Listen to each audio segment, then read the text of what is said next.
बोलते हैं ना। और जैसा कि हम लोगों ने ये डिसाइड किया था कि एक तरह का वर्कशॉप रहेगा, तो इसमें आप खूब आराम से हमारे अपनी बातों को भी रख सकते हैं। जो अपनी बात को रखना चाहता है, बस ध्यान रखना होगा कि रेपिटिशन ना हो। जो एक आदमी एक वक्ता बोल चुका है उस बात को दोहराया ना जाए, और सारे लोग इसमें अपनी बातों को रख सकते हैं। मैं क्रम से सबको बुलाऊंगा अपनी बातें रखने के लिए। तो मैं इसी क्रम में श्रावण देवरे सर को आमंत्रित करता हूँ अपनी बात रखने के लिए। सर, अला बना जाए बलि करा जाए और बलि करा जाए।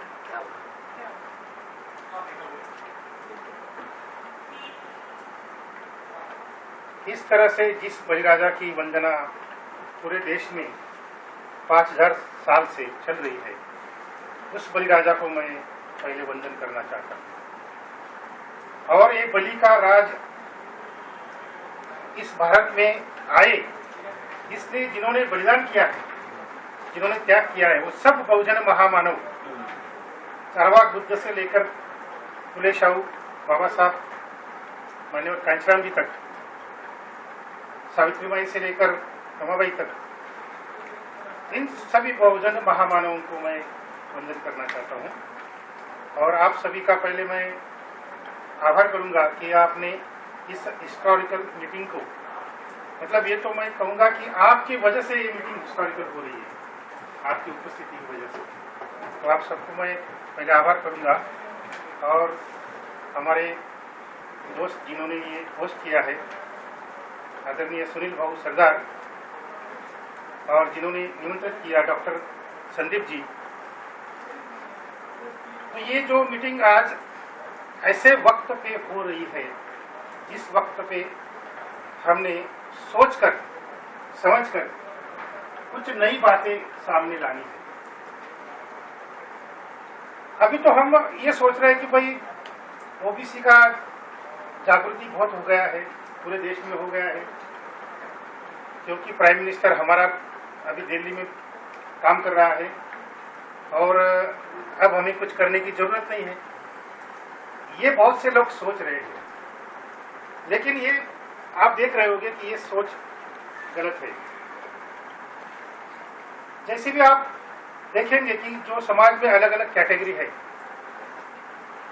तो उस कैटेगरी का स्वभाव क्या है वो पहले हमने देखना चाहिए, और उनके स्वभाव के हिसाब से वो प्रगति पर या अधोगति पर है, आगे जा रहे हैं या पीछे जा रहे हैं, ये भी हमने देखना चाहिए। जैसे कि देखो कि अगर दो ब्राह्मण अगर इकट्ठा आ गई, एक साथ आ गए, तो उनमें पहले चर्चा क्या होती है कि भाई किसने क्या किताब लिखा, कुछ नया पढ़ रहे हो क्या, कोई मार्केट में कोई नई किताब आ रही क्या, आ गई क्या, तो कौन साहित्यिक है, कौन लिख रहा है, क्या लिख रहा है, किसके ऊपर लिखा है, सब्जेक्ट क्या है, इसके ऊपर उनकी ज्यादा चर्चा होती है। साहित्य पर, कल्चर पर उनकी ज्यादा चर्चा होती है। और नॉन ब्राह्मण में जो क्षत्रिय जाति है, जाट, पटेल, मराठा जैसे, अगर दो मराठा एक साथ आ गए, अगर दो जाट लोग एक साथ आ गए, अगर दो पटेल लोग एक साथ आ गए, तो वो राजनीति की बात करते हैं कि भाई सीएम ने आज क्या कहा, क्या बोला।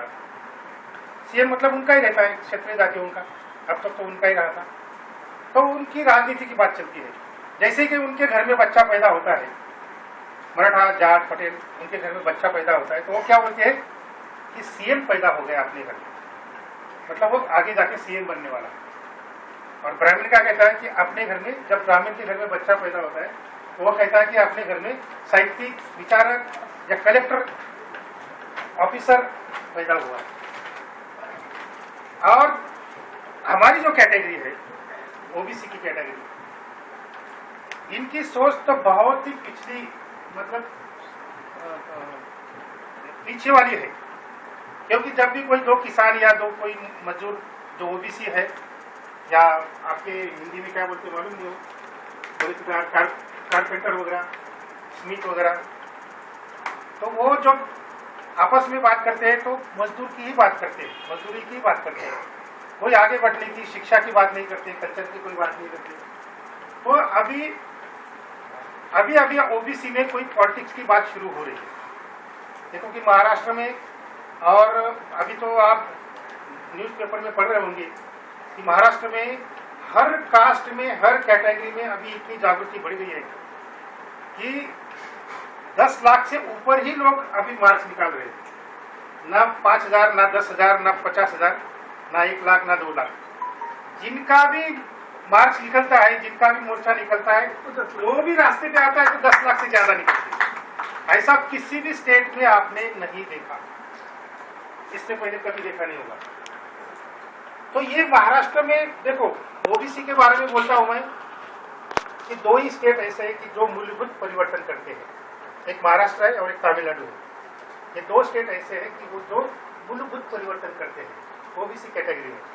बाकी यूपी, एमपी, बिहार तो है, लेकिन वो पॉलिटिकल परिवर्तन रहता है और वो कोई मायने रखा नहीं जा रहा, क्योंकि जब तक आपकी कल्चरल और सोशल जड़ें जब तक मजबूत नहीं होती तो पॉलिटिकल तो ये ऊपर का हिस्सा, ये तो कभी भी उठाकर वो फेंक सकते हैं। और अगर आपका पॉलिटिकल कुछ है भी तो वो सब हमारे पॉलिटिकल लीडर जो है वो उनके पॉकेट में भी चले जाते हैं, तो वो कोई हमारे लिए मायने नहीं रखते। हमारे लिए मायने क्या रखता है कि कल्चरल और सोशल और ये जो हमारा साहित्य का जो परिवर्तन है, वो परिवर्तन ज़्यादा से ज़्यादा महाराष्ट्र में और तमिलनाडु में होता है। और इसलिए वहाँ पे ये सब हलचल जो है महाराष्ट्र में चल रही है। देखो, जैसे ही क्षत्रिय लोगों का, मराठा लोगों का मार्च निकला तो फिर तुरंत ओबीसी, पहले तो प्रकाश अम्बेडकर जी ने कह दिया, बाला साहब प्रकाश अम्बेडकर जो दलितों की नेता है, उन्होंने कहा कि भाई हमको कोई रिएक्शन देनी नहीं है। तो क्षत्रिय मराठा मार्च निकाले तो निकाले, हमको कोई लेना देना नहीं है। अगर हम मार्च निकालेंगे तो हमारे भी लोग रास्ते पे आ जाएंगे, वो भी रास्ते पे आ जाएंगे, तो झगड़ा बढ़ेगा। और आरएसएस का यही मतलब है, इसलिए उन्होंने रोक दिया लोगों को। लेकिन ओबीसी को रोकने की बात नहीं, हमने इकट्ठा आकर ये सोचा कि जैसे बाला साहब प्रकाश अम्बेडकर जी बोल रहे हैं दलितों के लिए, वो ठीक है, उनके लिए वो ठीक है। क्योंकि तब जब उन्होंने घोषणा की बाला साहब अम्बेडकर ने कि भाई हमें कुछ करना नहीं है, हमें रिएक्शन देना नहीं है, हमें घर में बैठना है, तो मुझे बाबा साहब अम्बेडकर की याद आ गई। तो पुणे पैक्ट से पहले जो महात्मा गांधी जी अनशन पे बैठे थे निरोड़ा जेल में, और बाबा साहब नहीं मान रहे थे, बाबा साहब कहते थे कि आप कुछ भी कर लो, लेकिन मैं आपसे कुछ पैक्ट नहीं करने वाला, जो मुझे मिला है मैं तो वो लेकर रहूंगा। तो विभक्त मतदार संघ वो जो उनके बारे में चल रहा था ना, वन सेपरेट इलेक्टोरेट। तो जब गांधी जी का अनशन जैसे बढ़ता गया और एक दिन बाबा साहब ने ये सोचा कि अगर ये बूढ़ा अगर मर गया, अनशन करते करते अगर जेल में मर गया, तो मेरे गांव की तरफ की एक भी झोपड़ी नहीं बचेगी, इतनी हिंसा होगी। और आपने आगे जाकर देख भी लिया, जब गांधी को मार दिया तो महाराष्ट्र में सभी ब्राह्मण बस्तियों को जलाने की शुरुआत हो गई। मतलब जो गांधी को मारेगा उसकी पूरी कौम को खतरा होगा, और जो हो भी गया बाद में। तो बाबा साहब ने जो सोचा था वो सही सोचा था कि अगर ये महात्मा गांधी जी अगर मर गए तो मेरा गांव का जो दलित आदमी है वो सुरक्षित नहीं रहेगा। तो इसलिए बाबा साहब ने बस एक ही कारण, वही एक कारण था कि जिसकी वजह से बाबा साहब ने अपने 2 कदम पीछे ले लिए और जो गांधी बापू जी जो कहेंगे वो मान लिया। इसी एक कारण से, मतलब विजय हासिल होने के बाद भी हमारे नेताओं को, हमारे विचारों को सफेद झंडी फहरानी पड़ती है कि भाई मैं हार गया। तो ये जाति व्यवस्था का ये बहुत बड़ा जादू है कि आप चाहे कितना भी कुछ भी कर लो, आप जीत लो चाहे कुछ भी कर लो, आपको तो आखिर में हारना ही है, क्योंकि आप शुद्र अतिशूद्र हो। ये जाति व्यवस्था का और एक बड़ा गुणधर्म है। तो महाराष्ट्र में जैसे ही दलितों का मोर्चा निकलना, मतलब उन्होंने तय कर लिया कि नहीं निकलना है, तब हमने ओबीसीओं ने ये सोचा कि जो बाला साहब अम्बेडकर जी बोल रहे हैं वो सच है, लेकिन वो हमारे बारे में सच नहीं है। हमें तो रिएक्शन देना ही है। और रिएक्शन देने का कारण भी ये था कि उनकी जो महत्वपूर्ण मांग थी मराठा मोर्चाओं की, मैं जरा ये बोल रहा हूँ विस्तार से, कोई प्रॉब्लम तो एकदम आराम से बोलो। हाँ, नहीं क्या सबको टाइम मिलना चाहिए। नहीं, हम लोग बात करेंगे। क्योंकि देखो महाराष्ट्र में जो आज चल रहा है वो न्यूज़पेपर में कभी छापकर आप नहीं पढ़ सकते, क्योंकि वो छापते ही नहीं और मीडिया वाले भी बताते नहीं। जो सच है वो मैं बता रहा हूँ, और ये सच अगर हमको मालूम हो गया तो हमारी ओबीसी मूवमेंट को आगे कैसे लेकर जाना है, इसके बारे में हम यहाँ पे चर्चा कर सकते हैं। इसलिए मैं थोड़ा सा विस्तार से बोल रहा हूँ। तो देखो, ओबीसी ने रिएक्शन देना जरूरी था और दी हमने रिएक्शन। क्यों जरूरी था? क्योंकि मराठा लोगों की ये मांग थी, महत्वपूर्ण मांग। वो कहते थे कि हमें ओबीसी में समाविष्ट कर दो, हमें ओबीसी में समाविष्ट कर दो। मतलब हम ओबीसी अगर एक बार बन गए तो ओबीसी को जितना भी मिला है मंडल कमीशन के तहत वो सब हम समेट लेंगे, और एक भी ओबीसी को, जो सच्चा ओबीसी है उसको एक को भी ये सिपाही की नौकरी भी नहीं मिलेगी। अगर मराठा, जाट, पटेल ये 3 कास्ट अगर ओबीसी में आ गई तो हमारे जैसे सच्चे ओबीसी लोगों को, हमारे लड़कों को सिपाही की चतुर्थ क्लास 4 की भी नौकरी नहीं मिलेगी, वो क्लास 4 की नौकरी भी लेके जाएंगे। तो इतना बड़ा धोखा हमारे लिए है। जिस मंडल कमीशन के लिए हमारे 2 पीढ़ियों ने, पिछली 2 पीढ़ियां जो है कालेलकर आयोग, मंडल आयोग की जो लड़ रही थी और लड़के लिया है, ऐसे कोई हमारे बहुत से लोग ऐसे कहते हैं कि भाई अरे वो वीपी सिंह जा गए और आपको मंडल कमीशन मिल गया। अरे भाई, पॉलिटिक्स में ऐसे कोई भी किसी को नहीं दे देता, कोई भी किसी को ऐसे नहीं दे देता। वीपी ये बहुत बड़ा हमारे ओबीसीओं के साहित्यिक और विचारों के दिमाग में ये बहुत भरा हुआ है कि हमें ऐसा ही मिल गया। ये बात सच नहीं है। हमने ये सब किताबों में लिखा है, हमारी किताबों में, कि कैसे संघर्ष करना पड़ा 2 पीढ़ियों को, कालेलकर आयोग से लेकर, और उससे पहले तो वो ये आजादी मिलने से पहले तो वो अलग संघर्ष था। लेकिन आजादी मिलने के बाद जैसे ही संघर्ष बढ़ता गया ओबीसी का, वो आपने सबने पहले पढ़ना चाहिए। तब आप जानेंगे कि मंडल कमीशन हमको ऐसे ही किसी ने नहीं दिया। कोई वीपी सिंह जी प्रधानमंत्री हो गए और उन्होंने दे दिया, ऐसा इसी बात नहीं है। देखो, पॉलिटिक्स में अगर किसी को कुछ देना है तो वो पहले ये सोचता है कि मैंने इसको 10 रुपए दिए हैं तो इसके पॉकेट में से मैं 1000 रुपए कैसे निकालूंगा बाद में। और वीपी सिंह ने वैसे ही किया, उसी सोच से किया कि भाई ये जो ओबीसी कैटेगरी है इसको अगर मैं मंडल कमीशन दे दूंगा तो ये जो जागृति हो रही है ओबीसी की जागृति 2 पीढ़ियों से चल रही है, तो ये जागृत ओबीसी जो है ये मुझे फिर से प्रधानमंत्री बनवा देंगे अगले इलेक्शन में। ये वीपी सिंह की सोच थी और वो बराबर थी। वीपी सिंह की सोच एकदम बराबर थी। लेकिन गलती कहाँ हुई? वीपी सिंह की गलती यहाँ हुई कि उन्होंने ये नहीं सोचा था कि जब मैं मंडल कमीशन ओबीसीओं को दूंगा तब ये आरएसएस के लोग, ग्रामीण लोग राम मंदिर का आंदोलन इतनी जोर से चलाएंगे। ये वीपी सिंह की सोच में नहीं था और वो उनकी गलती थी, हमारी गलती नहीं, वो वीपी सिंह की गलती थी कि जिन्होंने ये सोच नहीं की। अगर वो करते तो वो ओबीसी का जो एक ये था, कैटेगरी था, वो फिर से वीपी सिंह को प्रधानमंत्री बना सकता था। लेकिन वो नहीं बन पाए। उनकी ये गलती थी कि उन्होंने राम मंदिर का आंदोलन का जायजा ठीक से नहीं लिया और ठीक से हैंडल भी नहीं किया। तो फिर देखो, वो राम मंदिर का आंदोलन वो तो बहुत थोड़ी दिन की बात थी।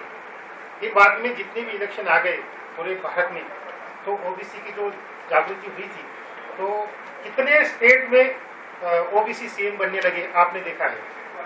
तो महाराष्ट्र में ये जो रिएक्शन हमने दिया, उसी सब्जेक्ट में फिर से आता हूं क्योंकि वो बहुत इंपॉर्टेंट है।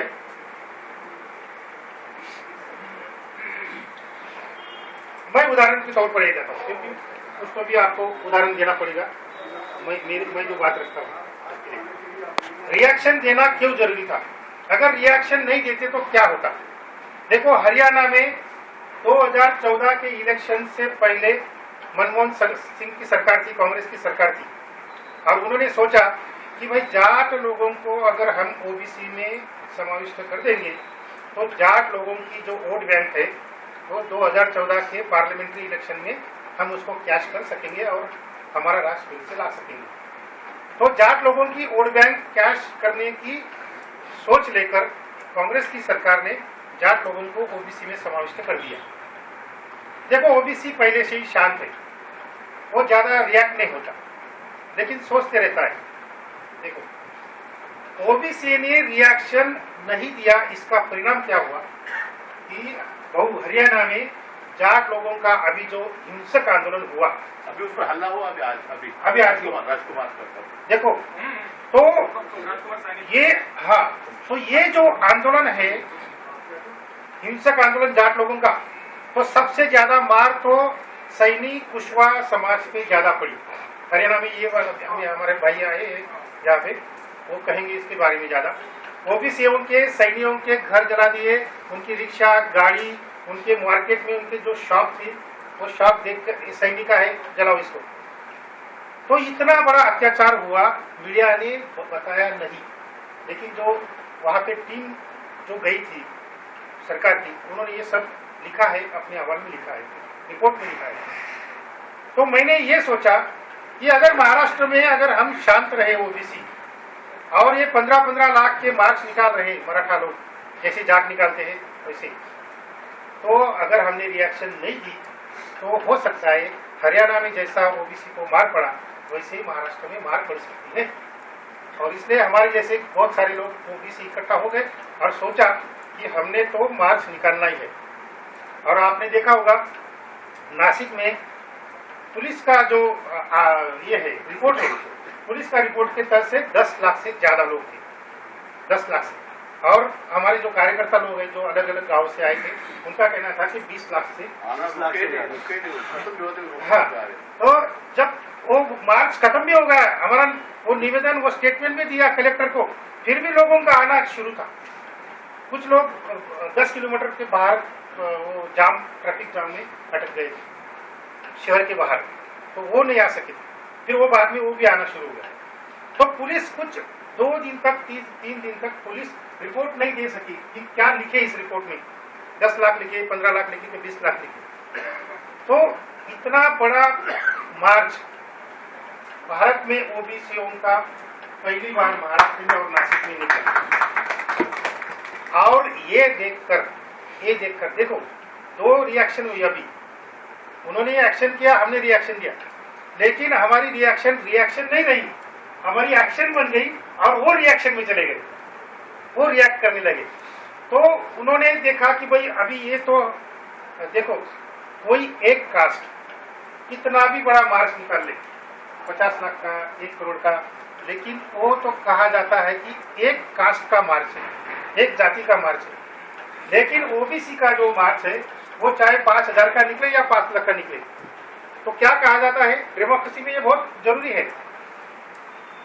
डेमोक्रेसी में ये बहुत जरूरी है कि कितने कास्ट इकट्ठा आकर मार्च निकला है, ये ज्यादा जरूरी होता है। ये गुणात्मक, क्या बोलते हैं आप हिंदी में उसको, गुणात्मक संख्यात्मक फर्क। मेरिट हमारा जो मार्च है ओबीसी का वो मेरिट के आधार पर था, और मराठा को जो मार्च था वो संख्या के आधार पर था। वो संख्या बताते थे, इतनी बड़ी संख्या में निकले, इतनी बड़ी संख्या में। हम क्या बोलते थे कि भाई इतनी जातियां एकत्र आकर ये मार्च निकल रहा है। और फर्क देखिए कि वो पॉलिटिकल पावर में होने की वजह से मराठा जात, उनके शुगर फैक्ट्रीज है महाराष्ट्र में, उनके बैंक्स है, कोऑपरेटिव बैंक्स है, दूध फेडरेशन से लेकर ये पूरे जितने भी कोऑपरेटिव फील्ड है, एजुकेशन में medical engineering colleges, MBA colleges, सभी तरह पे जो कोई भी बात उन्होंने छोड़ी नहीं है। बिल्कुल बच्चों की वो जो छोटा बच्चा रहता है ना, बालवाड़ी, क्या बोलते हैं उसको,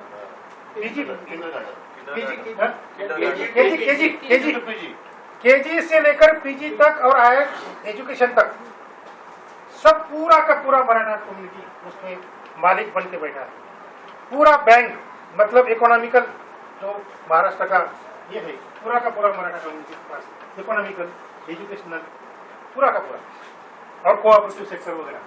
तो देखो उनके जब मार्च निकलते थे तो वो गाड़ियां भेजते थे, गांव में गाड़ियां भेज दिया, लोग बैठ गए, लोग आ गए, लोगों को फिर से पहुंचा दिया। लेकिन ओबीसी का जो मार्च निकाला, किसी ने भी किसी को लेने के लिए गाड़ी नहीं भेजी, देखो। और कोई ऐसा आश्वासन भी नहीं दिया कि चलो भाई आओ मोर्चे में आएंगे आप तो आपको बिरयानी खिला देंगे, ये भी किसी ने नहीं कहा। तो वहां पे आमिष दिया था, लालच दिया था, इसलिए लोग बड़े पैमाने में आ गए। लेकिन हमारा ओबीसी का मोर्चा क्या बोलते, स्फूर्त दिल से, मन से लोग आए और बहुत दूर दूर से लोग आए थे। उस वक्त तो मैं हरियाणा में 2 दिन तक था। हमारे गोरे साहब है, विलास काली जी है, और ये अपने हेमंत फुले जी है, अभी अभी उन्होंने नाम बदला है, हेमंत सैनी से हेमंत फुले बन गए, उनका अभिनंदन कर दीजिए जरा।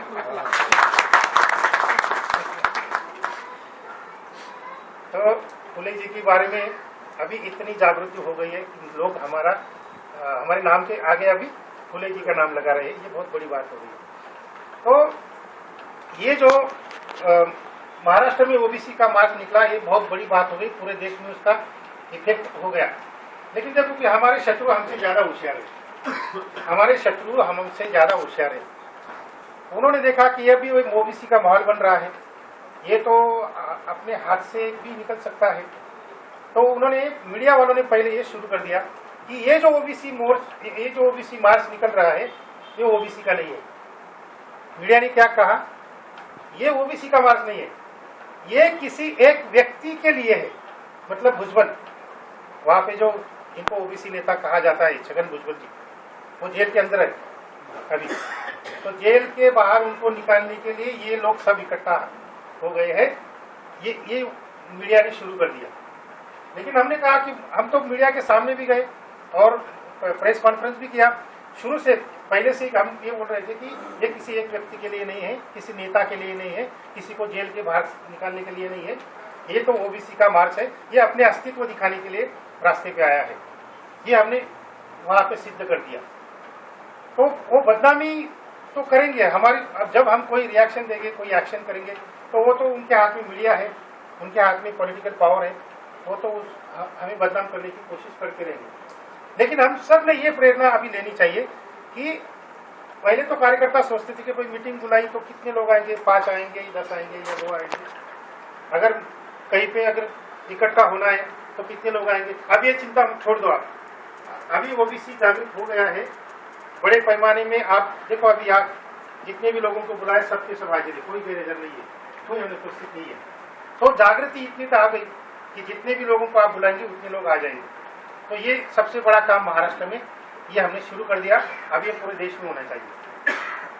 देखो अभी एक 2 महत्व की बातें मैं बोलता हूँ कि जैसे पहले मैंने कहा कि कल्चरल और सोशल रूट्स हमारे पक्के होने चाहिए, जैसे कि बुद्धिस्ट समाज के, जैसे कि बाबा साहब की वजह से एसी समाज के हैं, और तात्या साहब महात्मा फुले जी की वजह से हमारे सत्यशोधक मूवमेंट के रूट्स पहले बहुत मजबूत थे। देखो सत्यशोधक मूवमेंट के रूट जो थे वो बहुत मजबूत थे, वो मजबूत थे इसलिए दलित मूवमेंट आगे बढ़ी, वो मजबूत थे इसलिए बाबा साहब अम्बेडकर इस देश में हमें एक विचारक और तत्वज्ञानी के रूप में हमें देखने को मिले। ये तो सब सत्यशोधक मूवमेंट की देन है, दलित मूवमेंट हो, आदिवासी मूवमेंट हो, तो सत्यशोधक मूवमेंट बहुत मजबूत थी क्योंकि उनकी सोशल और कल्चरल जड़ें थी वो बहुत मजबूत थी। लेकिन बीच में जो हमसे धोखा हुआ, क्योंकि मैं हमेशा कहता हूँ कि हमारे शत्रु जो है वो हमसे ज्यादा होशियार रहते और हम फिर बाद में उनके पीछे पीछे जाते हैं। तो अब ये छोड़ देना चाहिए, हम आगे होने चाहिए, वो हमारे पीछे होने चाहिए। जैसे कि तात्या साहब महात्मा फुले आगे चलते थे और फिर उनके पीछे ब्राह्मण चलते थे। पहले तात्या साहब महात्मा फुले कुछ एक्शन कर देते थे, फिर उनको रिएक्शन देने के लिए ब्राह्मण अचानक आ जाते थे, उनको पता ही नहीं चलता था कि अभी ये फुले साहब क्या कर रहे हैं। तो ये जब हम 200 साल पहले कर सकते थे